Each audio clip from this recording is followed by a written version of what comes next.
সস্তায় পাইলে বস্তা ভরে নিয়ে আসে, তাই হয়েছে আজকে সস্তায় পাইছে লাউ শাক, এক বস্তা নিয়ে চলে আসছে। 2 কেজি লাউ শাক বাসায় আনছে। এখন একা একা আমি এভাবে কিভাবে কাটবো, এই তো আমি কাটা শুরু করছি, 1 ঘন্টা লাগছে এই লাউ শাক কাটতে। তো সস্তা পালে বলে কথা আছে, সস্তা পালে বাঙালি আলকাতরা খায়।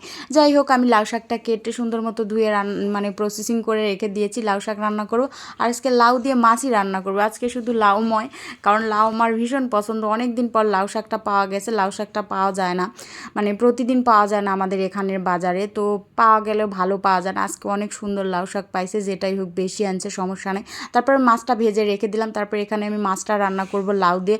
তেল গরম করে পেঁয়াজ দিয়ে দিলাম। সবাই তো রান্নাবান্না জানো, তারপরে আমি একটু বলে দিয়েছি। তারপর পেঁয়াজটা ভেজে করে সকল রকম মশলা দিয়ে কষিয়ে লাউটা দিয়ে দিবার। আর এখন তো রান্না জানে মানে মানুষ কি কি যে রান্না করে ভিডিও ভাইরাল করার জন্য, যেটা খাওয়া যায় না সেটাও রান্না করে, যেটা খাওয়া যায় সেটাও রান্না করে। যত নতুন রান্না তত ভাইরাল, মানে যত ইউনিক হবে তোমার রান্না তত তোমার ভিউজ হবে। তারপর আমি সকল রকমের মশলা দিয়ে পানি দিয়ে দিলাম, হলুদ দিয়ে দিলাম, দিয়ে মশলাটা সুন্দর মতো কষিয়ে নিব। তারপর এর মধ্যে আমি লাউ দিয়ে দিব। লাউ দিয়ে আমি কিন্তু একটুও জল দিব না, কারণ লাউ থেকে জল বের হবে, এক্সট্রা জল দিতে হবে না। এই জন্য লাউটা অনেক মজা হয়, আর জল দিয়ে রান্না করলে লাউটা অত মজা হয় না খেতে।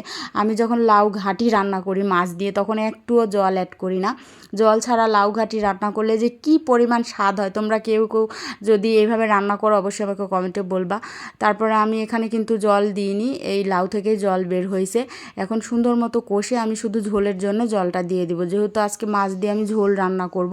লাউ দিয়ে মাছ দিয়ে ঝোল কে কে খাইছে অবশ্যই আমাকে বলবে। আমরা তো প্রতিদিন প্রায় দিনই খাই, লাউ আমার ভীষণ পছন্দ, এই জন্য লাউটা আমার বাসায় বেশি আনা হয়। তারপরে এই গরম পরে একদিনও লাউ খাওয়া হয়নি, শুধু সজনে খাওয়া হয়েছে, ডাল খাওয়া হয়েছে, আম ডাল খাওয়া হয়েছে। গরম পরে শুধু আম ডাল, সজনে এগুলোই খাওয়া হচ্ছে। তারপরে জলটা ফুটে আসলে আমি মাছের মাথাটা দিয়ে দিব। কাতলা মাছের এই একটা সুবিধা, মানে মাথাটা অনেক বড় হয়, আর আমার মাথা খেতে খুব পছন্দ। আমার মেয়ে তো কোনো মাছই খায় না।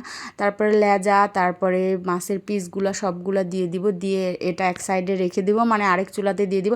আর এখানে আমি রান্না করব লাউ শাক। আমি এই লাউ শাকটা রান্না করা শিখছি একটা হিন্দু দিদির থেকে। তো এই দিদি পেঁয়াজ রসুন ছাড়া এটা রান্না করতে, এটা খেতে ভীষণ মজা ছিল। আমি শুধু পেঁয়াজ রসুনটা অ্যাড করে দিলাম। প্রথমে রসুন কালো জিরা দিয়ে সুন্দর মতো ভেজে নিচ্ছি, তারপর পেঁয়াজ, তারপর কাঁচা মরিচ দিয়ে ভেজে তারপর এখানে লাউ শাকটা অ্যাড করে দিব, দিয়ে সুন্দর মতো এটা কষতে থাকবে। এটা হচ্ছে চচ্চড়ি, লাউ শাকের একটা চচ্চড়ি। তারপর লবণ দিয়ে ঢেকে দিয়ে দিব, হালকা একটু জলও দিয়ে দিব লাউ শাকে। এদিকে আমার মাছের ঝোল হয়ে গেছে, এটা নামিয়ে দিয়েছি। তারপরে একটু আমি জল দিয়েছিলাম লাউ শাকে, তারপরে অনেকটা জল বের হয়েছে। আমার মনে হচ্ছিল পেঁয়াজ কম হয়েছে, যেন আমি পেঁয়াজটা দিয়ে দিলাম। তারপর শেষে আমি 2টা জিনিস দিয়ে দিলাম, সেটা হচ্ছে ওটা হচ্ছে রাঁধুনি বাটা, আর একটা হচ্ছে সরিষা বাটা, দিয়ে এটা হচ্ছে ঢেকে দিব হালকা আছে। তো এই দুইটাই এই হচ্ছে শাকের স্বাদ এনে দেয়। রাঁধুনি তোমরা কে কে চিনো অবশ্যই বলবে। তো এই রাঁধুনিটা আমার মায়ের বাড়িতে ছিল, আমি নিয়ে আসছি। রাঁধুনি দিয়ে দিলাম আর সরিষা বাটা দিয়ে দিলাম, আর এটা একটু ঝোলঝোলই থাকবে। তো এটা খেতে অনেক মজা হয়, এটা মাছ দেওয়া হয় না, তারপরে এটা খেতে ভীষণ মজা। তো আজকে এই লাউ শাক রান্না পর্যন্ত, সবাই ভালো থাকো, আল্লাহ হাফেজ।